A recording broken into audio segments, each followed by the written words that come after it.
qué se refiere. Y bueno, el día de hoy nuestro invitado de honor nos va a aclarar muchísimos de las dudas que tengamos, preguntas, etcétera. Entonces, antes de comenzar, me permito presentar a Enzo. Para las personas que aún no lo conozcan, Enzo Nicolás Di Fabio es profesor de filosofía por el Instituto Superior Alfredo Búfano. Ha cursado la maestría en estrategia y geopolítica en la Escuela Superior de Guerra en la Universidad de la Defensa. Actualmente es secretario parlamentario del Interbloque Provincias en la Honorable Cámara de Diputados de la Nación. Se ha desempeñado como asesor en el Consejo Deliberante de San Rafael Mendoza y como asesor en el Senado de la Provincia de Buenos Aires del 2017 al 2021. En Frente Joven, de 2019 a 2021, fue director del programa Jóvenes Dirigentes de Buenos Aires y desde el 2020 al 2021 fue delegado nacional de incidencia política. Entre 2020 y 2021 se desempeñó como secretario ejecutivo de la Red de Legisladores por la Vida y desde febrero del 2021 es socio, director y fundador de la consultora Estrategos, que se dedica al asesoramiento en temas estratégicos, políticos y económicos. Actualmente es el coordinador general del primer Foro Panamericano de Jóvenes Políticos. Enzo, de nuevo, muchísimas gracias por aceptar la invitación de Patria Unida, por colaborar con nosotros y ser nuestro invitado de honor en este webinar tan importante y sobre todo tan necesario para nosotros. Muchísimas gracias. No, Roxana, por favor, gracias. En nombre tuyo les agradezco la invitación a ti y a todos los miembros de Patria Unida, y desde ya que no solamente va a ser un placer poder conversar sobre este tema o sobre estos temas tan importantes para el análisis de la realidad actual, sino sobre todas las cosas, para mí es tiene un plus poder participar en un webinar con una organización que está dando sus primeros pasos, pero por el profesionalismo que demuestran en este poco andar les auguro un gran futuro. Así que para mí, el agradecido y el privilegiado soy yo. Claro que sí. Sí, Enzo, muchas gracias. Parece sí, para dar inicio a este webinar empezamos con lo fundamental. No sé si nos puedas contar un poco acerca de cuál es la diferencia, porque luego también creo que existe una gran confusión entre tantos términos, ¿no? Muchas veces confundimos el tema globalismo con globalización, que si nos puedes contar un poquito al respecto, son conceptos muy diferentes y son conceptos que tienen ahora sí que objetivos muy diferentes. No sé si nos puedas contar un poco acerca de qué es el globalismo y qué es la globalización. Tal cual, Roxana. Son dos conceptos que, si bien semánticamente son de la misma familia, pero expresan realidades totalmente distintas. Y es bueno entenderlos porque en ello vamos a poder entender las categorías del mundo de hoy. Por empezar, cuando hablamos de globalización, en realidad nos referimos a un modo en el cual políticamente, y a partir de ahí la economía y el resto de las relaciones entre los estados, las organizaciones intermedias y los individuos, se dan de una manera determinada. O sea, posterior a la Segunda Guerra Mundial, y específicamente después de la Guerra Fría, se da una nueva organización mundial en la cual, sobre todo por el desarrollo de la tecnología de las comunicaciones, es que se da un mundo en el cual hay una interacción en red, en línea, y eso genera, bueno, un montón de impactos en todos los órdenes, en lo político, en lo económico, en el militar, que analizamos los distintos factores de poder, que son el poder político, el poder económico, el poder militar o el de la defensa, el psicosocial que genera la comunicación y el científico tecnológico. Vemos que desde la Guerra Fría el mundo interactúa de una manera tal a partir del desarrollo de las comunicaciones y hace que esa interacción sea en línea. Eso hace que se dé un modo de organización política por el cual, repito, los estados, los grupos intermedios, es decir, ONG, sindicatos y cualquier organización que no es el Estado ni el individuo, y los individuos, como tercer factor, como tercer elemento, se organizan de una manera determinada. Por lo tanto, la globalización es un modo de organización que en algunos aspectos es positivo para el bien común de los pueblos, para, si lo analizamos más filosóficamente, para el desarrollo de la dignidad de la persona humana, y en otros aspectos claramente también va a ser nocivo. Pero acá lo importante es un modo de organización, y lo repito por tercera vez, para entender que se trata de un instrumento, es decir, es un modo, es un accidente, no es sustancia, diría la filosofía aristotélica atomista. Es decir, es una forma de organizarse. En cuanto a forma, lo bueno será en qué medida el hombre, el ser humano, lo quiere utilizar para fines buenos. Y va a ser negativo o malo este modelo de organización mundial de acuerdo a los fines malos o negativos que establezca el hombre. Y ahí hay que hay que decir que un punto fundamental en lo que es en lo que es esta globalización, este nuevo orden mundial, tiene que ver mucho con el multilateralismo, es decir, con el protagonismo que tienen los estados nucleados en organismos internacionales que integran, como los organismos de la sociedad civil que intervienen en organismos, que intervienen en estructuras transnacionales, por un lado, y por otro lado, entender la internacionalidad de determinadas instituciones, que eso uno lo ve, por ejemplo, en dos casos: a nivel comercial o económico, con las empresas transnacionales, por ejemplo, las grandes marcas, ¿no? Los negocios globales, McDonald's, Starbucks, o sea, que tienen una capilaridad mundial. Encontramos sucursales en muchos países de los 5 continentes. Y por otro lado, y esto abro pie para algo que seguramente vamos a desarrollar después,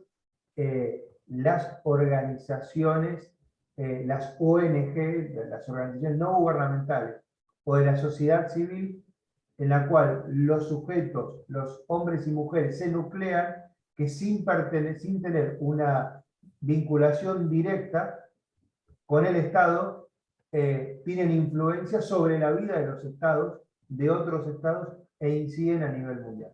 Eso es, a grandes rasgos, y me disculpo por la imprecisión que me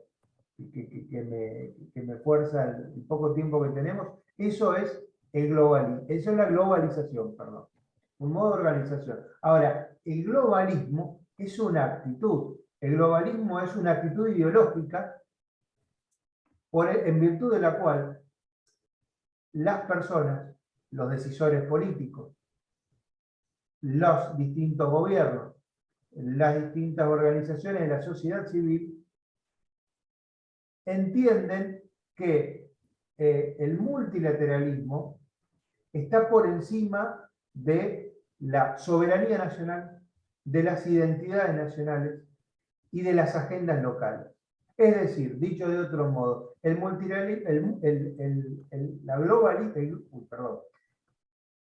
globalismo es aquella actitud ideológica en virtud de la cual se entiende que lo local queda subsumido, comprimido por lo supranacional, que la soberanía queda relegada por el nuevo orden mundial que no reconoce límites, no reconoce identidades y que se acopla a una agenda común. La pregunta es, bueno, ¿y quién define esta agenda común? ¿Quién va a definir qué es lo bueno o lo malo para cada sociedad, para cada región, para cada pueblo? Bueno, es ahí donde justamente el globalismo muestra su faceta más inhumana, más despiadada, porque justamente desconoce la realidad más concreta que tiene el ser humano, que es su sociabilidad, es decir, su tendencia a vivir con los demás, de hecho, con el próximo, en la inmediatez de su circunscripción local. En otras palabras, lo grave, ya lo vamos a desmenuzar el concepto, pero lo grave de la actitud globalista es abstraer del ser humano de su contexto local, concreto, con sus tradiciones, con su realidad concreta, con sus necesidades reales, porque va a haber una agenda común que le va a dar una agenda, le va a proponer e imponer una agenda ficticia sobre cuestiones que nada tienen que ver con la realidad concreta. Muy bien, y sí, justo lo que comentamos, ya enfocándonos en el tema del globalismo, es que es precisamente todos estos organismos que estamos comentando, no únicamente están afectando ni a un solo sector de la población, ni un solo aspecto o un solo panorama, por así decirlo, ¿no? Yo creo que son organismos y son agendas que han marcado ahora sí que sus propias reglas y como mencionabas al principio, reglas hechas por ellos mismos y que realmente no están ni aprobadas por otras naciones, ni por otros países, ni por la sociedad per se, no. Por ejemplo, en el tema de salud está la OMS, que ya platicaremos un poquito más a profundidad de esto más adelante, pero por ejemplo, un caso muy claro fue ahora con el tema del COVID, ¿no? La Organización Mundial de la Salud determinó las reglas para todos los países de manera muy general, sin ahora sí que analizar caso por caso cada país, sin analizar ahora sí que la cultura, tradiciones, el caso concreto de cierto aspecto de la sociedad. Está el tema de las Naciones Unidas, donde también vemos una agenda, el tema de la Agenda 2030, que igual ahorita si nos puedes contar un poquito, Enzo.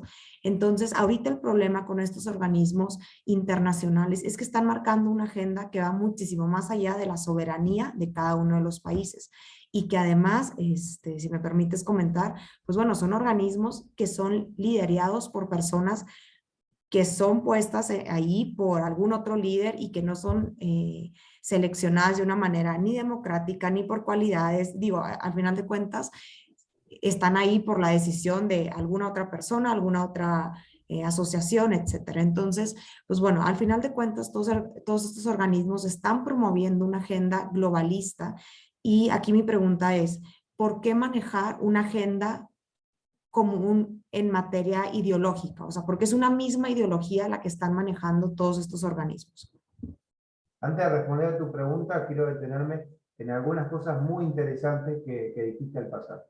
Básicamente en dos. La primera, mencionaste el caso del COVID. El caso del COVID y todo el fenómeno de la pandemia reveló algo que parecería para el globalismo un oxímoron o una contradicción aparente, porque por un lado se estableció la OMS, que fue experimentando en el recorrer de la morfología de la pandemia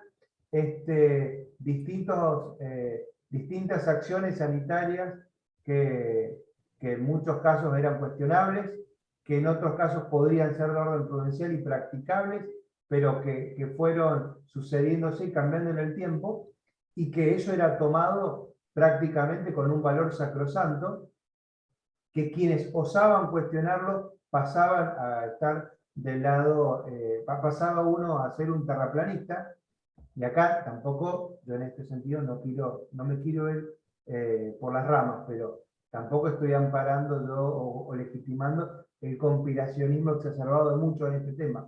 Pero por un lado, la OMS presentaba recetas como si fueran palabras reveladas, y a quienes osaran meramente cuestionarlas ya eran tratados prácticamente de genocidio. Pero por otro lado,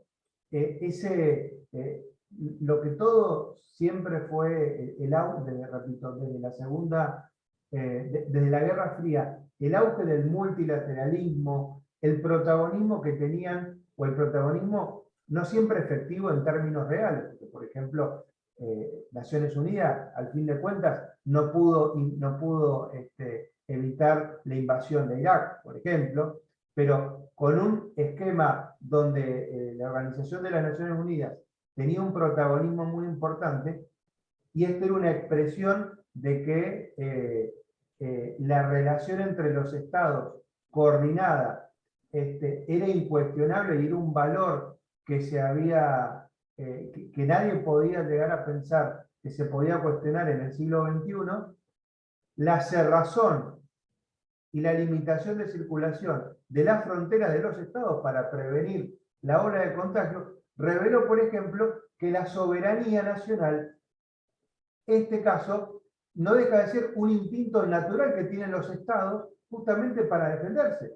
Es decir, el tema de la limitación para la circulación cruzando las fronteras reveló que los estados, por más que cacareen para afuera de la filantropía internacional y por más de elogios que se haga del multilateralismo, y acá nadie dice que un Estado no tenga que no favorecer un recto orden en el concierto mundial de las naciones, pero olvidándose y queriendo tratar a quienes defiendan, por ejemplo, la importancia de la defensa de la frontera, como nacionalistas recalcitrantes que bordean la xenofobia. Bueno, la pandemia nos reveló justamente que esa acción de gobiernos, en la mayoría de los casos, de izquierda y de derecha, pero sobre todo de izquierda y de fuerte tinte progresista, no tuvieron problema en defender la soberanía por un bien mayor que entendieron que era el tema de la salud pública.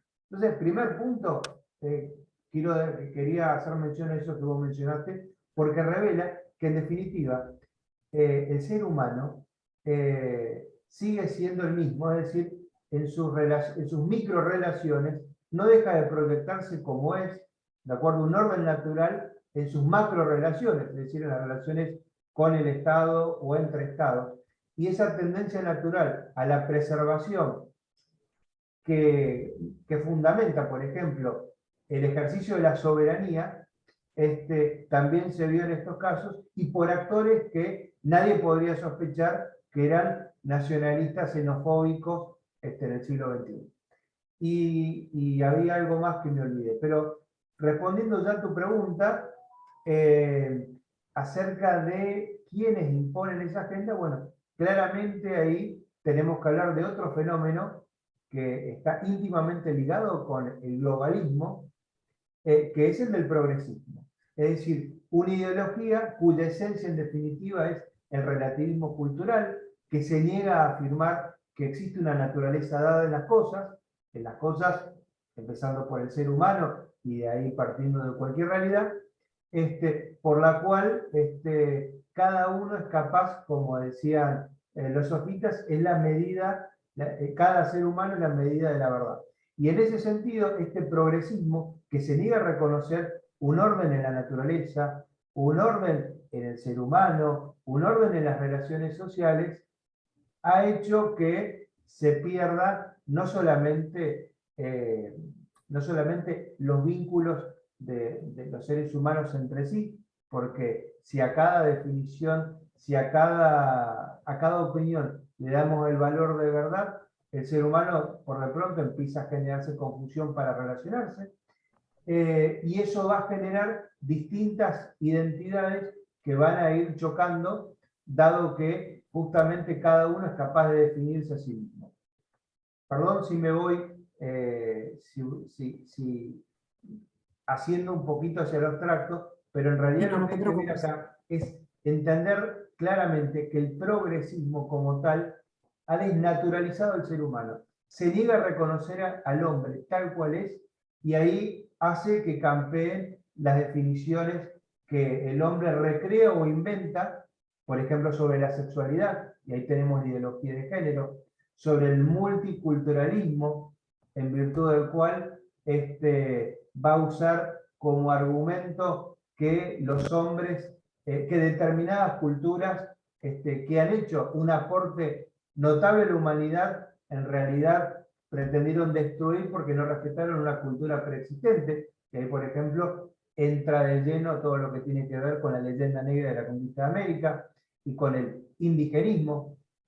Entonces, bueno, ese progresismo que en términos, por ejemplo, de salud, va a entender que el máximo bien no está justamente en el bienestar integral del ser humano, sino en el sentir. Por ende, va a llegar al punto de socavar justamente la naturaleza misma de la medicina, que es la defensa de la vida y proteger la tendencia del ser humano, y por eso va a atacar, ya sea con el aborto en el inicio de la vida o con la promoción de la eutanasia, el final de la vida, y como dice Francisco, y va a promover la cultura del descarte, eliminando a los dos extremos de la vida, los más vulnerables, al niño y al anciano. Bueno, ese progresismo, de a poco, que en el fondo es un egoísmo exacerbado, lo que va a desconectar al ser humano de su realidad, de sus necesidades.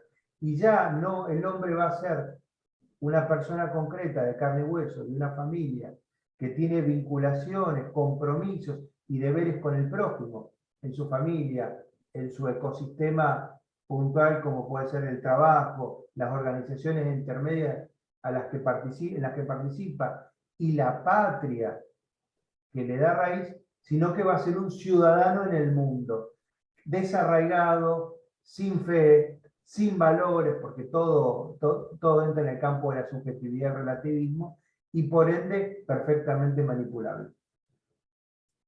Sí, claro, y es precisamente por esto que dices que tanto estos organismos y esta agenda globalista se ha enfocado, se ha venido aferrando en destruir los valores tradicionales de la cultura, ¿no? Desde la vida, la familia, la patria, como mencionabas ahorita, porque a final de cuentas somos muchísimo más útiles como si fuéramos un objeto más o una cosa, o a final de cuentas un grupo, un lobby que se puede manejar a tener ciudadanos formados, capacitados, patriotas, ¿no? Que ahorita tocamos este tema. Antes nomás de terminar con el tema del globalismo, para enfocarnos un poquito más ahora sí que a la otra parte, que es el ser patriotas, ¿tú crees, Enzo, que los movimientos como los lobbies LGBT o el movimiento pro aborto, demás, nacen como una consecuencia de esta agenda globalista, se potencializan con esta agenda o porque este interés de todos estos organismos? No es impresionante ver a la ONU financiando movimientos pro aborto, pero por otro lado realmente no se están preocupando por la mujer per se, por las necesidades reales y que le están importando a las mujeres, sino únicamente financiando estos movimientos. ¿Es una consecuencia, es una causa? ¿Cómo lo ves tú? Bien, para poder entender tu pregunta, que es interesante y es amplia al mismo tiempo, hay que hay que hacer el siguiente punto de partida, y es, vamos a la tesis. Los organismos que, ya sean organismos integrados por el Estado o de la sociedad civil, que son el instrumento, el canal de acción de quienes tienen una visión globalista y progresista de la vida, porque están empeñados en disolver todo todo lo bueno que queda en el corazón del hombre, en definitiva. Es decir, el desarraigo, el egoísmo, transformar en virtud lo que siempre ha sido un vicio, etc. Tu tesis es esa, a la cual adhiero absolutamente, porque en definitiva lo que hace el globalismo y el progresismo, en definitiva, es poner en práctica, poner en automático una máquina autodestructiva del hombre en su relación social y que termina existencialmente con la vida de cada persona, en todos los ámbitos. En el físico, cuando se legitima, por ejemplo, el genocidio del crimen del aborto, desde el punto existencial, cuando se vacía la vida de contenido y de cualquier tipo de trascendencia y no hay razones para vivir, y en todos esos aspectos. Bueno, ¿por qué entonces decimos o cuáles son las razones por las cuales el progresismo y el globalismo es tan dañino para el ser humano en el siglo XXI? Y también nos tenemos que preguntar, ¿por qué tantos adhieren? Porque esa es la otra cara de la moneda, que no lo podemos, si realmente vamos a encarar el tema, es la otra cara de la moneda que no se nos está permitido ignorar y que justamente tenemos que entender para poder persuadirles, para poder predicar de verdad y que hacer que entiendan justamente el peligro que acarrea esta concepción, no ya de la política ni de la economía, sino de la vida. Como dijo en otro conversatorio de ustedes Miklos Lucas, en definitiva, esto es una guerra antropológica. Por eso hay que mirarlo en su fenomenología existencial, es decir, en nuestra visión, cómo nos paramos ante el mundo. Y bueno, y la respuesta es que efectivamente este fenómeno autodestructivo que promueve el globalismo y cual muchos aceptan, es multicausal. Y se mezclan, cuando digo multicausal es porque hay distintos intereses que hacen que muchos caigan en la actitud globalista. ¿Y qué tipo de intereses me refiero? Bueno, hay intereses de tipo existencial, hay intereses de tipo ideológico, hay intereses políticos y hay intereses económicos. Son, me atrevo a decir, cuatro, o por lo menos yo identifico cuatro tipos de intereses que hacen que las personas puedan seguir, estar o promover el globalismo. Por supuesto que esos cuatro tipos de intereses o cuatro causas pueden darse simultáneamente los cuatro, pueden darse tres o puede darse uno solo. Dependerá de las circunstancias concretas, pero si analizamos cada uno podemos ver y observar un poco el porqué de todo esto. Por ejemplo, digo que hay personas que adhieren al globalismo por una cuestión existencial, es decir, por una cuestión de pararse ante la vida, porque la verdad han estado golpeados, han tenido mala formación, han estado golpeados por una mala situación en la vida, con muchas cruces, con problemas, con dramas, y ese escepticismo, esa distancia de los vínculos naturales por las malas experiencias familiares, ya van poniendo un caldo de cultivo y hacen que nos predisponen a la ideología, al resentimiento, por más que uno conscientemente al principio no se dé cuenta. Entonces, muchos ven en el globalismo y en el progresismo un canal inconsciente, pero canal real, de proyección de los dramas que les han pasado. ¿Y dónde uno lo ve eso? Y lo ve en dos tipos, y me atrevo a poner estos dos ejemplos, podrían ser más, pero yo lo veo muy claro, por ejemplo, en dos tipos de movimientos que confluyen. En el movimiento pro aborto y en todo lo que tiene que ver con el mundo y la militancia del lobby LGTB. Porque si uno ve el nivel de militancia, la mística, y hasta yo me atrevo a decir de manera impropia, pero metafórica, la liturgia que gira en torno de el mundo pro aborto, las marchas, la vestimenta, la forma de manifestar, el lenguaje que se usa, es de alguien que está resentida con la vida, que generalmente son mujeres, por distintos dramas y muchas veces que nos deberían obligar a tener una empatía, no a justificarlo, pero sí a comprender. Entonces, por un lado, ahí vemos que hay un nivel de resentimiento. Y en el mundo LGTB también, esa necesidad de querer a toda costa, querer ser aceptado, buscar ser aceptado, a tal punto que buscan la imposición de una visión determinada de la sexualidad, muestra que hay una herida que es la que explica toda una militancia. Después tenemos intereses políticos, es decir, personas que ven en esta agenda una oportunidad, y subrayo la palabra oportunidad, para poder tener algo de tribuna, para poder mostrar algo de gestión y una excusa para mostrarse políticamente. Entonces, y eso pasa por la mediocridad de la clase política, que creo yo que es un denominador común en América Latina, por lo menos en América, por lo menos de México para abajo. No me atrevo a decir en Estados Unidos, pero entonces muchas veces se adquiere una agenda progresista y una agenda globalista por ignorancia, por pereza intelectual de los políticos, que porque no han tenido la suficiente formación o quieren estar en la onda de lo políticamente correcto para que no se los desprecie públicamente, para tener minutos en las redes, para caer simpático y participar de los debates patéticos en relación a la dignidad humana que se dan en el siglo XXI, pensemos en los temas más controversiales, es que muchos deciden aprovecharse de esto por una cuestión de oportunismo político. Pueden ser que haya tipos resentidos que además jueguen políticamente con esta agenda, pero están quienes lo hacen no por convencimiento ideológico, que es el tercer tipo de interés o causa, que es, bueno, están convencidos. Lo formatearon de una manera tal que por educación o en algún proceso de la educación se debió y sumado al ambiente, como dice un gran pensador, al fin y al cabo somos hijos de nuestro tiempo, y si encima hemos recibido una bajada de líneas constante y permanente, que no ha sido contradecido por nuestro ambiente, por nuestra familia, por la pareja, por el grupo de amigos, por el núcleo religioso en el cual uno está o no insertado, etc. Y de a poco nuestra inteligencia no deja de ser permeable, y entonces, algunos por cuestiones ideológicas de convencimiento.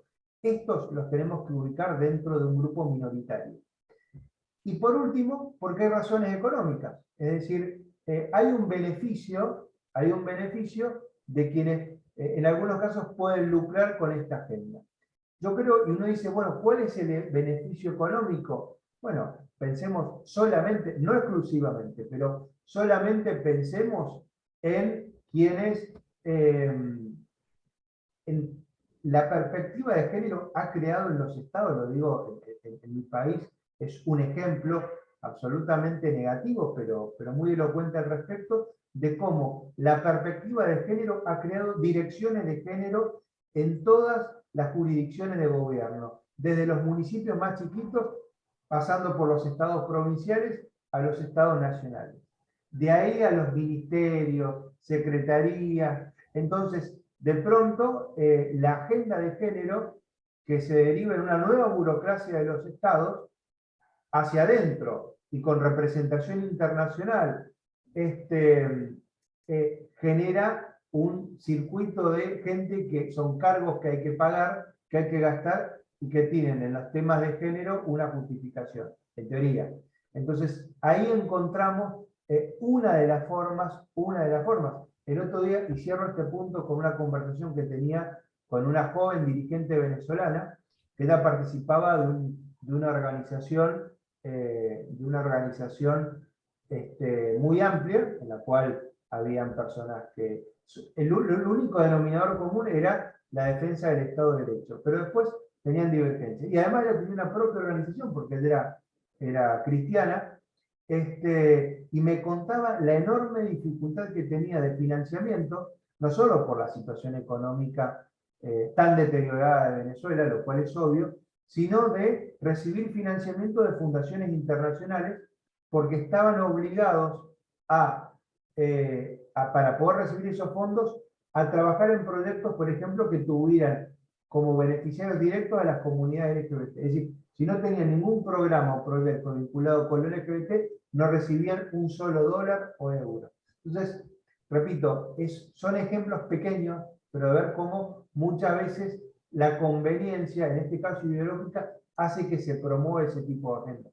Y hay una cosa más, perdón que me olvidaba, y que me acordé de lo que te decía antes, eso de que el globalismo y el progresismo se para por encima de cualquier tipo de proceso democrático, y ni hablar de soberanía de los estados. Entonces, por ejemplo, vemos a través de los leading case que hay a nivel internacional, por ejemplo, en relaciones muchas veces en defensa de la vida, con la píldora del día después, con el aborto, donde, por ejemplo, la Corte Interamericana de Derechos Humanos, 12 señores que nadie conoce, que nadie votó, a través de una sentencia le exigen, por ejemplo, a estados modificar su constitución. O sea, llegan al punto de cuestionar el diseño institucional nacional de los países 12, 13 señores burócratas que viven o en Costa Rica, o en San José de Costa Rica, o en New York, son quienes deciden cómo tienen que vivir ciudadanos que nunca los votaron, nunca los eligieron, y de lo cual no tienen ningún tipo de relación, porque viven apoltronados en sus oficinas lujosas y no entienden nada de lo que pasa en la realidad. Exacto, muchas gracias, Enzo. Muy interesante todo lo que comentas, y me llamó la atención ahorita que mencionábamos todo acerca de estos movimientos pro aborto, pro LGBT, etcétera. Justo ahorita, ¿no? 28 de septiembre aquí en México, que se conmemora el Día del Aborto legal, seguro, gratuito, que sabemos que ni es legal, ni es seguro, ni es gratuito, pero es impresionante cómo te comento el ejemplo de México, ¿no? El presidente, el ministro presidente de la Suprema Corte de Justicia de la Nación, el órgano más importante en temas de justicia, quien está dedicado a impartir justicia, tiene una ideología impresionante en estos temas, donde ahorita su Twitter está lleno acerca de mensajes promoviendo el aborto, promoviendo esta agenda.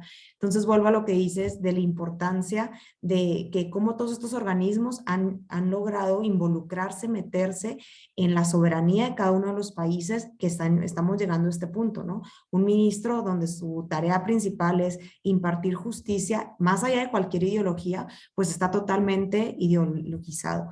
Y bueno, por otro lado también el tema de los medios de comunicación. Qué impresionante de cómo están tan vendidos, o no sé cuál sea la palabra correcta de decirlo, que justo, por ejemplo, estas marchas que se llevan a cabo el día de hoy, o toda esta agenda, cómo la han cubierto de una manera tan impresionante, que cuando sale alguien a debatirla o a decir que no es cierto o a posicionarse en contra, pues todos los medios se le van encima, ¿no? Y tal es el caso de ahora la primera ministra de Italia que ganó. Ni hemos visto cómo gobierna, ni hemos visto casi que cuáles son sus propuestas, pero todos los medios internacionales la tacharon de fascista, de ultraderecha, de radical. Entonces, qué importante también es el manejo de los medios de comunicación y cómo se han venido ahora sí que haciendo para un lado de esta agenda globalista de una manera impresionante. Y pues bueno, ahorita también que comentabas el tema de que estas personas que forman parte de los organismos internacionales, pues básicamente son burócratas que no tienen, no deberían de tener más bien la autoridad de involucrarse en las decisiones de cada uno de los países. Y bueno, de ahí se derivan muchísimos problemas como la rendición de cuentas, porque a nadie le rinden cuentas, nadie sabe de dónde se están financiando y etcétera. Es todo un tema que, bueno, pudiéramos durar años platicando de esto y nomás no acabaríamos. Porque si bien es cierto, pues bueno, digo, las ideas globalistas, las ideas progres, por más aberrantes que sean, algo que hay que reconocerle a la izquierda es que las ha sabido vender muy bien, ¿no? Te venden como muy bueno, como en cambio, como progreso, todas estas ideas, toda esta Agenda 2030, por más aberrante y por más mala que sea. Pero ahora, Enzo, si me permites enfocarnos ahora en el tema de el ¿Te puedo patriotismo. interrumpir? ¿Perdón? ¿Puedo interrumpirte, Sí, claro, Roxana? adelante. Sí, no quería dejar pasar porque pusiste dos ejemplos muy importantes que aparte quizás hasta nos sirvan de antesala de lo que vamos a seguir conversando. Y pusiste el ejemplo de la política. Es decir, hoy, salvo raras excepciones, la dirigencia política, y acá sí, desde Estados Unidos hasta la Patagonia, en América, eh, que ha adoptado una agenda globalista que se ha apropiado del progresismo como concepción del ser humano y por ende de la política, no, acá no hay debate, acá no hay democracia, acá ellos son operadores políticos, es decir, detentan las responsabilidades del Estado con el nivel de decisión e influencia en cada caso sobre la vida de las personas, y no hay una apertura, pluralidad, y por eso es que vemos que en nombre de la pluralidad son los autoritarios más grandes, en nombre de la tolerancia son los intolerantes más facciosos.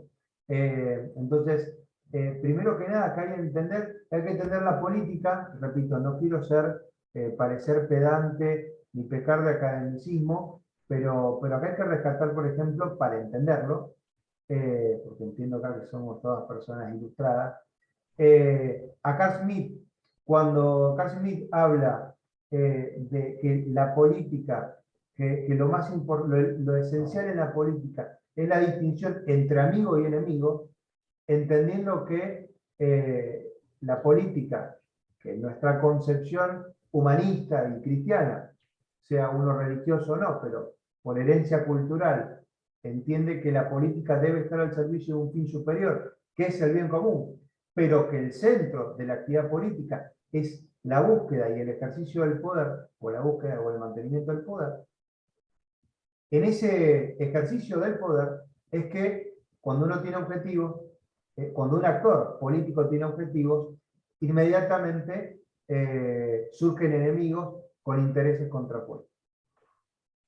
Abusando de este marco teórico interesantísimo que nos aporta y que desarrolla muy bien Smith, tenemos que entender esto que hemos dicho recién, y es que en política, los operadores del progresismo y del globalismo son operadores, es decir, cumplen objetivos de acuerdo a los 4 tipos de intereses, volvamos, que pueden estar confluir o no, pero no hay apertura, no hay democracia, no hay respeto por la diversidad, como tanto se declama.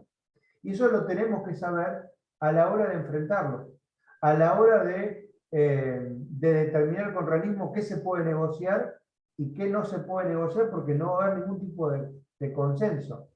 Entonces, eso hay que tenerlo en cuenta. Y después vos mencionaste algo muy bueno, lo de los medios de comunicación, y pasa exactamente lo mismo. Hoy los medios de comunicación son operadores en el nivel propio, en el nivel de los medios o de las redes sociales, para bajar y promover una agenda determinada. No está más esto de que el periodista debía buscar o acercar a la verdad. Justamente, por empezar, porque conceptualmente se la desprecia en virtud del relativismo cultural. Entonces, los medios lo único que hacen es, y en general, por cuestiones de pauta, cuando no de convencimiento, porque hay que reconocer que en la batalla cultural, en relación a los operadores de los medios, es decir, a quienes escriben, a quienes explican o comunican, la verdad que han sido cooptados por el progresismo, y acá tenemos que hacer una autocrítica, pero no dejan de ser operadores, por lo tanto, son sicarios con una pluma, sicarios con un teclado de un computador, pero son eso. Y tenemos que entender que es así. Y acá no lo digo de ninguna manera para ridiculizar a quienes tienen la noble vocación de comunicador, sino para saber qué es lo que tenemos enfrente, no ser inocentes, y por otro lado comprender que nosotros tenemos que hacer lo mismo y mejor del otro lado. Y tenemos que poner los recursos para que eso suceda. Por eso me pareció muy importante lo que dijiste. Wow, qué interesante lo que comentas, Enzo. Y mucha gente dice que la única vacuna, por así decirlo, contra el globalismo y contra toda esta agenda que hay es el patriotismo. Entonces, a ver, vamos a entrar ya en este tema. Cuéntanos un poquito qué es el patriotismo y por qué es nuestra única salvación contra toda esta lucha que tenemos encima. Bien, cuando dijimos, o en el título de la conferencia, entendíamos que la agenda del sentido común es la mejor estrategia para vencer al patriotismo. En ese sentido, es que el patriotismo, como dijiste, es un arma esencial, es un instrumento ineludible que tenemos para no caer, para no estar colonizados mentalmente por un lado, por el globalismo, y por otro lado, para no ser presos nosotros en nuestras decisiones a nivel social y político por el globalismo. Entonces, el patriotismo es la salida. Bueno, ¿y el patriotismo qué es? Bueno, patriotismo, como gran parte de nuestro vocabulario, heredero de la cultura, en este caso latina, viene del latín pater patris, que está vinculado, vocablo, a la tierra de los padres. El patriotismo, en definitiva, es una derivación de la virtud de la justicia. Acá me permito definir la justicia como lo hacía el gran jurisconsulto romano, Ulpiano, que decía que la justicia es dar a cada cual lo que le corresponde. Y el patriotismo, en definitiva, es dar lo que le corresponde a la patria. ¿Y qué es la patria? La tierra de los padres. Por lo tanto, es la deuda de gratitud que tenemos nosotros para mejorar la herencia recibida por nuestros padres. Y cuando hablamos de nuestros padres, lo decimos de nuestros padres, de nuestras tumbas, de nuestros precursores genéticamente, de nuestros padres biológicos, de quienes han marcado la cultura y la historia de que explican nuestro contexto vital y social e histórico. Entonces, el patriotismo es la virtud de la justicia orientada a el deber que tenemos con la patria, con la tierra de los padres, porque también la justicia, está la justicia que tiene que ver con Dios, que es la virtud de la pietas, la piedad, Y por otro lado, en el plano humano, el patriotismo lo que hace es que nosotros le devolvamos a el trabajo y la herencia recibida por nuestros mayores, y hablo desde los próceres hasta nuestros progenitores, uso un término muy común dentro del progresismo, pero para que se entienda desde la vinculación sanguínea más directa que tenemos. En definitiva, es la deuda que tenemos con la herencia cultural, religiosa e histórica recibida, y que la debemos plasmar en nuestra relación con el prójimo, es decir, en la vida social, de acuerdo a cuál sea la vocación que cada uno tenga.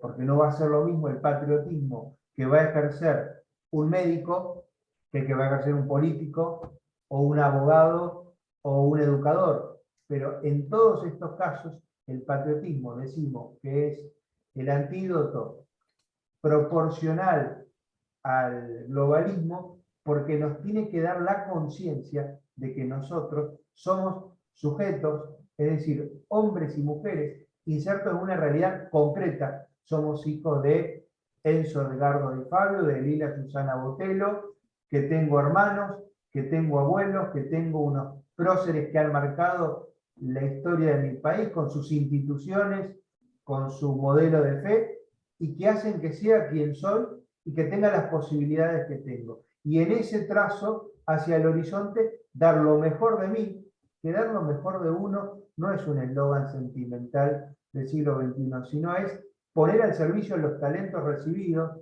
y trabajar las limitaciones que tengo por temperamento o por malformación física, justamente para honrar el bien común, para ayudar a los demás a que sean buenos y mejores de acuerdo a la dignidad humana. Entonces, resumiendo, y no haciendo el diálogo demasiado largo, el patriotismo es la justicia practicada de manera social, que no se olvida de quién es uno, que sabe dónde está parado y que tiene responsabilidades hacia atrás y hacia adelante, pero también hacia los costados, porque se concreta haciéndole el bien al próximo más cercano, al prójimo. Sí, claro, totalmente. Y ahorita mencionabas algo muy importante, que de hecho es el título de la conferencia, sobre la agenda del sentido común. Ahora, esta agenda, que a ver si nos puedes contar un poquito y de manera concreta a qué nos referimos cuando hablamos de una agenda del sentido común y cuál es la diferencia de la batalla cultural, ¿no? Que el término batalla cultural lo escuchamos muchísimo más, lo vemos mucho en redes sociales, a varios ponentes y a muchas personas que se han casado con este término, pero hemos escuchado muy poco o hemos visto muy poco acerca de la agenda del sentido común. Si nos puedes contar un poquito, Enzo, sobre este término. Bien, antes de hablar de la agenda del sentido común hay que hacer una aclaración, y es la siguiente. Y que muchas veces el globalismo y el progresismo, sobre todo, más en concreto, muchas veces ideologizan la vida de los seres humanos, es decir, nos venden necesidades que los seres humanos no tenemos, proponiéndonos una agenda, es decir, una serie de temas en los cuales nos mantienen entretenidos y creen que tenemos que buscar. Por ejemplo, Argentina aprobó el aborto en el 31 de diciembre del 2020. Uno de los latiguillos, es decir, uno de los discursos permanentes, los lugares comunes que se repetía era: el aborto es una deuda de la democracia para con las mujeres. Y la verdad es que la democracia puede ser que tenga muchas deudas con las mujeres, malnutridas, que tienen problemas de vivienda, que tienen problemas incluso de violencia doméstica concreta, que muchas veces subestimamos, pero de aborto. ¿Cuántas mujeres en Argentina o en México se levantan, almuerzan, cenan y duermen pensando en que necesitan institucionalizar el aborto en la salud pública y con eso se solucionan los problemas? La verdad que una de cada 20 mujeres pensará eso, y uno tiene que presuponer la cantidad de dramas que deben haber en esa mente y en ese corazón para llegar a esa conclusión. Por ende, se nos vendió que el aborto era el tema de salud pública, cuando en realidad la salud pública de nuestros países no llega a los lugares que debería llegar, a los rincones más periféricos, y en los centros urbanos no tiene el nivel que debería tener, con el aporte que tienen los contribuyentes al erario público, y sin embargo te venden una necesidad que no tienen las mujeres. Y se olvidan entonces que el problema principal es la pobreza, es la desnutrición, el problema es la violencia doméstica, no la violencia de género, porque el 0,00002% le pega a una mujer por ser mujer, le pega porque tiene un conflicto, injustificable de por sí, pero porque tiene un conflicto, no por ser mujer. Entonces cuando dicen tenemos que avanzar en la violencia, en desterrar la violencia contra las mujeres, nos están mintiendo. O sea, ¿por qué no nos dicen que tenemos que trabajar por una sociedad menos violenta? Donde no despreciemos a los viejos, donde realmente la relación entre hombre y mujer sea más armónica y menos conflictiva, y donde los niños no sean vistos como un accesorio negativo listo para ser exterminado en proceso de gestación si no se acomoda un proyecto de vida. Entonces, cuando hablamos de agenda de sentido común, estamos hablando en definitiva de que tenemos que recuperar dentro del debate o la batalla cultural y dentro de la batalla política, tenemos que recuperar, poner en cuestión primero, es decir, instalar y después trabajar, quienes tengamos las responsabilidades del caso, para que trabajar en que, repito, se me fue el nombre que usé al principio, posicionar primero y trabajar después sobre cuestiones que tengan que ver con las necesidades reales de las personas en el tiempo en el que vivimos. Entonces, cuando decimos que tenemos que instalar o posicionar temas y trabajar, estamos hablando de ocuparnos de los problemas reales que tenemos los seres humanos de carne y hueso en México, en Argentina, en el siglo XXI, en este momento de la historia. Entonces, los problemas de México, claramente, me atrevo a decir, a 1000 kilómetros de distancia, y habiendo tenido una sola vez la hermosa oportunidad de conocer aquel bello país, que los problemas de México son el narcotráfico, no la violencia de género. Los problemas de México están vinculados en la salud, con el consumo justamente adictivo del estupefaciente, no con la posibilidad de quitarle la vida a un hijo en el vientre materno. Los problemas de México pueden estar en la calidad de la educación, no en que cada uno se autoperciba sexualmente atraído por una cebra, por alguien del mismo sexo o por lo que sea. Entonces, recuperar la agenda del sentido común implica hablar de los temas que realmente importan, pero ¿por qué importan? Porque son los que tienen que ver con nuestra realidad cotidiana. Entonces, recuperar la agenda del sentido común tiene que ver con ir de lo más existencial, es decir, lo más espiritual si se quiere, a lo más tangible o material. Entonces, cuando decimos que tenemos que recuperar la agenda del sentido común, decimos que tenemos que ocuparnos de los problemas reales, que tienen que ver en nuestro continente, y acá pueden haber matices, pero esencialmente se repiten, con la pobreza, con la inseguridad, con las adicciones, con el problema de la familia, es decir, con la crisis que hay en la estabilidad de los matrimonios, con los problemas que tienen que ver con el suicidio adolescente, y con el acceso a la salud, por ejemplo. Entonces, esos son los problemas, no los problemas que vienen a decirnos un grupo de... que fue lo que pasó, a ver, perdón, no me escribo el tema, pero tiene un enlace directo, lo que ocurrió en Chile hace 3 semanas. El rechazo de la Constitución mapuche de Chile, por los mismos que quisieron cambiarla en su momento, la Constitución vigente, viene porque se dieron cuenta que una élite de zurditos bien pensantes se les ocurrieron una serie de ideas que no tienen nada que ver con los problemas reales concretos de los chilenos. Bueno, Eso es lo que tenemos que recuperar. Y acá vos mencionabas, y en definitiva vos mencionabas el tema de la batalla cultural, que creo que no conviene cambiar semánticamente, no conviene cambiar el vocablo porque ya todos entendemos y hablamos de lo mismo, pero en realidad es una guerra cultural. La batalla es una fase dentro de un proceso, que todo el proceso es la guerra. Nosotros vivimos en una guerra. Y de hecho, uno de los mayores estrategas de la historia, que fue Clausewitz, definía la política como la continuación de la guerra por otros medios.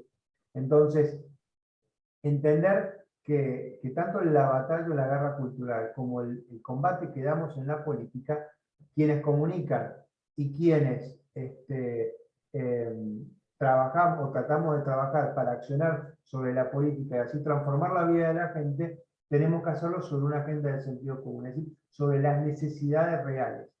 Necesidades reales que tienen que ser socorridas, pero que necesitan, y acá viene la importancia de la batalla cultural, de un buen relato, de un buen discurso que justifique y compita contra el discurso que se ha permeado tanto, abstracto, iluso, poco tangible, pero que ha campeado en la inteligencia de las personas, que es el progresismo. Sí, totalmente cierto esto que comentas, Enzo. Y justo ahorita se me viene a la mente el tema, por ejemplo, aquí en México, tan fuerte de la paridad de género, ¿no? Donde en absolutamente todas las instituciones te exigen y ya por ley tiene que existir la paridad de género.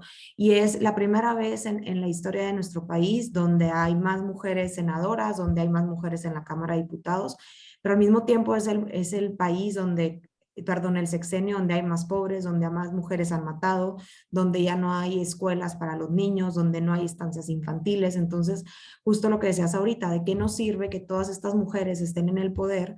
¿Por qué? Porque están siendo, no sé cómo decirlo, pero encaminadas a seguir una cierta agenda, ¿no? Para no caer en lo políticamente incorrecto, pero al final de cuentas, como sociedad, pues no tenemos los resultados deseados porque haya más mujeres en el poder o haya menos. Entonces, pues bueno, se vuelve todo un círculo vicioso y donde los más afectados terminamos siendo la sociedad, ¿no? En este caso los mexicanos o en general la sociedad y la gente que sigue con sus problemas reales y que absolutamente ningún problema se ha acabado por seguir esta agenda. Entonces, bueno, ya para terminar, Enzo, porque si no aquí se nos pueden ir 3 horas platicando de este tema tan interesante, te quería preguntar qué sigue. O sea, ahora nosotros que estamos conscientes de este problema, que ya detectamos el gran problema que es el globalismo, el gran problema que es la Agenda 2030, el gran problema de estos organismos internacionales, ¿cuáles son esas acciones a seguir que nos toca como patriotas, como estrategas? Y ahora sí, si nos puedes ayudar a definir estas líneas para ponernos a trabajar en ellas y empezar a marcar cierto cambio en nuestras naciones. Mira, decía Codreanu, un gran líder contrarrevolucionario del siglo pasado, romano, decía, no le pidas a las instituciones lo que no pueden dar los corazones. En este sentido, clave es entender que el primer cambio empieza por el interior de uno. Y acá no es que quiero entrar a hacer un desarrollo teológico sobre un problema político y cultural, pero sí vamos a la raíz del asunto. De vuelta, cito a Miklo Lucas cuando hablaba de la guerra antropológica. El tema es existencial, primero que nada, y porque aparte uno proyecta en lo demás, proyecta en el mundo lo que sucede en el micromundo, que es el alma, la interioridad de cada persona. Entonces, entendiendo justamente la naturaleza trascendente del ser humano, es que hay que entender que el primer cambio se da en uno. Y bueno, ¿y cómo podemos hacer? Bueno, primero que nada, haciendo un discernimiento de los talentos que tenemos, de los talentos en todas las facetas nuestras, desde lo psicológico hasta lo artístico, pasando por lo profesional y lo recreativo, y ponerlos al servicio del prójimo. Pero ponerlos en serio al servicio del prójimo, es decir, al servicio de los demás. Y a su vez trabajar uno para limitar esas tendencias negativas que tiene uno por temperamento. Entonces, primero, hacer un análisis hacer un diagnóstico de cuáles son los talentos que tenemos para aportar. Segundo, bueno, ¿cómo nos relacionamos con cómo nos relacionamos con el prójimo y decir, bueno, ¿cuáles son nuestras esferas de influencia? Acá repito, esto va a estar condicionado por la vocación que uno tenga y dónde esté insertado. Quienes están en el ámbito de la sociedad civil, de la política o en un ambiente religioso, bueno, tienen una oportunidad, o el de la comunicación, tienen una oportunidad tremenda para jugar a fondo poniendo los talentos y trabajar con excelencia sobre estos temas. Un tercer punto es justamente jugar a fondo, es decir, no desaprovechar las oportunidades y hacer de la mejor manera el bien de acuerdo, repito, a nuestra función en la sociedad.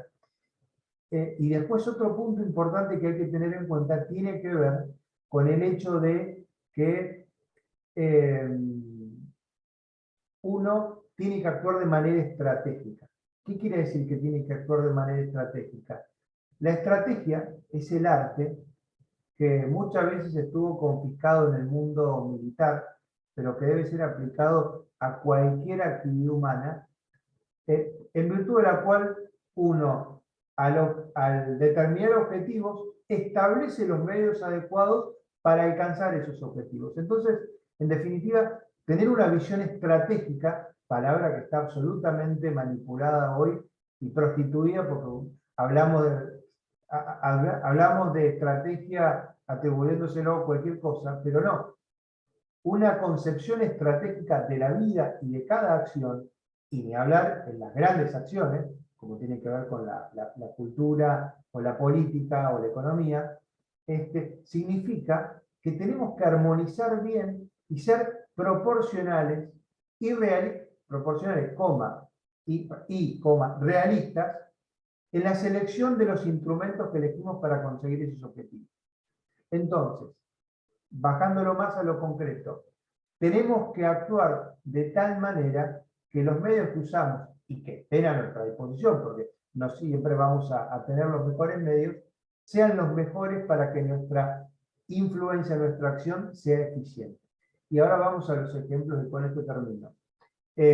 Si eres comunicador, bueno, preocúpate por ser el mejor comunicador, por tener acceso a los mejores maestros que hay en la disciplina y ver cómo podés, de acuerdo a tus posibilidades concretas, actuales, podés usar mejores instrumentos, es decir, ese talento que deben de comunicar. Bueno, ¿cuál es el mejor medio donde más podés influir, donde podés influir hoy, o donde o del cual puedas vivir y puedas hacer el bien?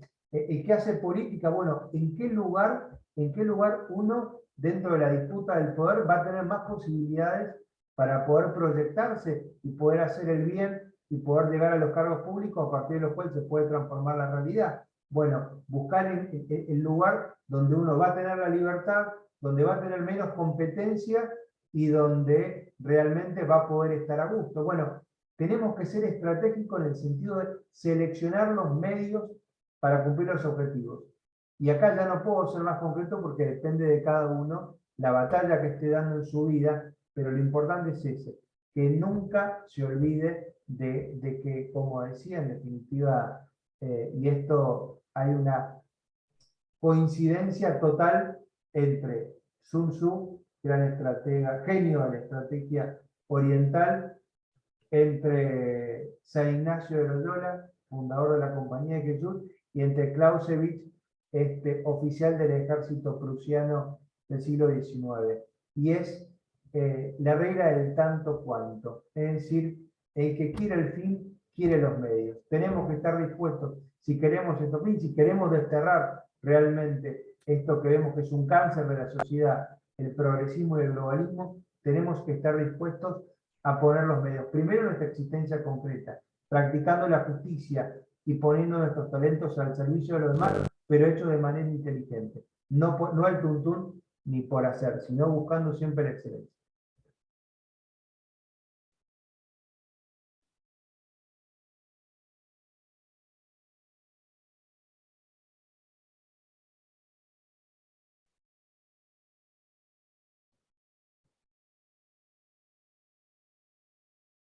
Bueno, me parece que se nos fue Roxana. Sí, ¿me escuchan ahí bien? ¿Ahí se escucha bien? Perfecto. Ay, me acaba de escribir Rox que tuvo un problema Enzo. En lo que se logra conectar, seguimos nosotros con la conversación desde Patria Unida, agradeciéndote por abrirnos las puertas. Creo que ya está regresando Rox. ¿Nos escuchas ahí bien? Listo, ¿me escuchan? Una disculpa, como que se cortó mi conexión. No, si yo lo hubiese hecho más corto, cerrábamos perfecto. La culpa fue mía. Enzo, bueno, nomás nos hicieron aquí una pregunta, no sé si la puedes ver también. Nos preguntan que, en tu opinión, ¿cuál sería el peligro más grave de la Agenda 2030 para la niñez? No sé si nos puedas ayudar con esta respuesta. Sí, acá hay que distinguir dos cosas. Primero, una parte del problema de la Agenda 2030 es que exagera, le da un tono melodramático a cuestiones que son atendibles, pero que de pronto le da una importancia exagerada. Pongo ejemplo más simple, que es lo vinculado con el medio ambiente. O sea, por supuesto que hay que cuidar el medio ambiente. ¿Quién puede estar de acuerdo en que destruir el ecosistema es un bien para el ser humano? Es una estupidez. Ahora, cuando de pronto el cuidado del ambiente, de la casa común, se transforma en el objetivo más importante y hace que no nos centremos o enfoquemos de problemas más urgentes y más graves, como es la de los niños que mueren, la de nutrición, la de los adictos, la de la gente que muere producto del crimen organizado, tenemos un problema. Entonces, el primer tema que hay que tener en cuenta con respecto a la Agenda 2030 es, el primer problema es que exagera problemas reales, pero los sobredimensiona y nos saca el foco de los más importantes o los más urgentes. Ahora, yendo a la pregunta concreta, para que no me digan que evadí que estos argentinos amagamos cual torero las respuestas, bueno, creo que lo más grave está vinculado con el tema de la sexualidad. Entonces, creo que el problema primero importantísimo o fundamental en esto es cómo, con la excusa de que hay que trabajar para la diversidad y de que los niños tienen que ser desde chiquitos adoctrinados.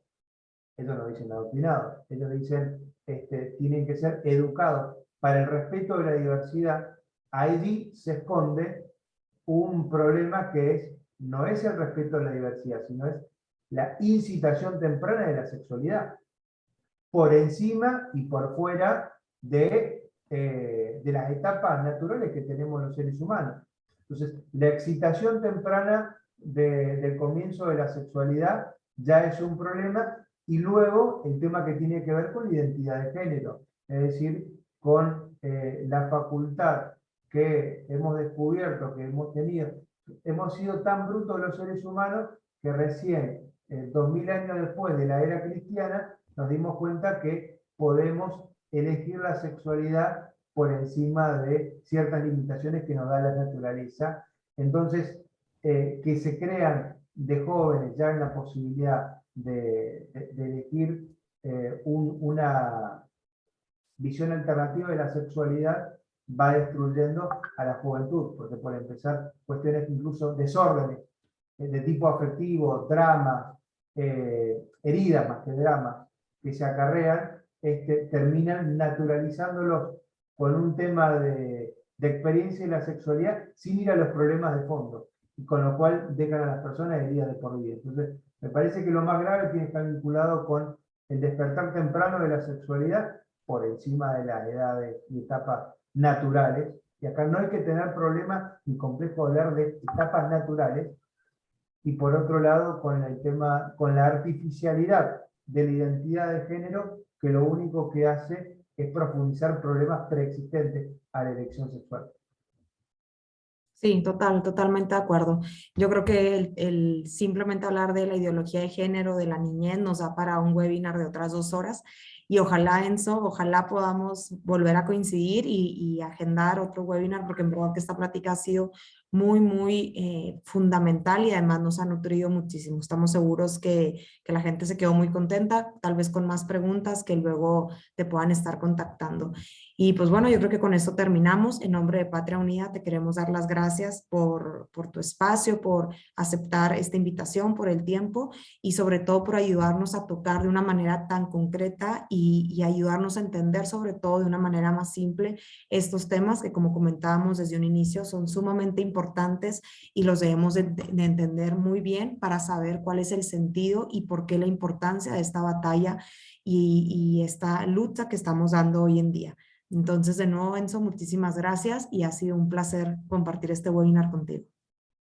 No, por favor, Roxana y Alice, el agradecido soy yo, repito, porque aunque naciente, ustedes son una institución de gran prestigio por el gran bien que han empezado a hacer y harán, y que uno pueda modestamente colaborar con ustedes es para mí un motivo de satisfacción. Así que el agradecido soy yo, quedo a las órdenes, si hay, siéntanse en la libertad de pasar mi contacto por si me quieren insultar, objetar o consultar, siéntanse en la libertad y a disposición para ustedes cuando lo deseen. Un saludo grande. Gracias, Enzo, y gracias a todos los que se conectaron. Saludos, bye bye. Adiós.